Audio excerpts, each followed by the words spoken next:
Hello అందరికీ కూడా శ్రావణ శుక్రవారం శుభాకాంక్షలు. ఇదైతే సెకండ్ ఫ్రైడే మినీ వ్లాగ్ అనమాట. సో ఈరోజు మార్నింగ్ నేను నార్మల్గా పూజ చేసుకున్నాను, టెంపుల్కి వెళ్ళడం అయితే కుదరలేదు.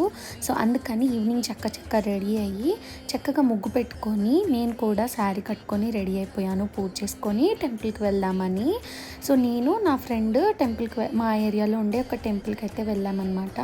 సో చిన్నగా పూజ అయితే కంప్లీట్ చేసుకున్నాను అరౌండ్ 6:30కి. చాలా పీస్ఫుల్గా అనిపిస్తుందండి. నాకు కుదిరినప్పుడల్లా ఈవినింగ్ మాత్రం ఖచ్చితంగా దీపం పెట్టుకుంటున్నాను. ఈ శ్రావణ మాసం అనే కాదు, రెగ్యులర్గా నేను ఈవినింగ్ పూజ అయితే చేస్తాను. మార్నింగ్ హడావుడిలో కంప్లీట్ చేయలేకపోయినా కూడా ఈవినింగ్ అయితే ఇంట్లో చక్కగా ఇలా దీపం పెట్టుకుంటాను అనమాట. సో నెక్స్ట్ అయితే మా ఇంటి దగ్గర ఉండే వెంకటేశ్వర స్వామి టెంపుల్కి అయితే వచ్చేసాము. ఎటువంటి హడావుడి లేకుండా చాలా పీస్ఫుల్గా అనిపిస్తుంది ఈ టెంపుల్లో మాత్రము.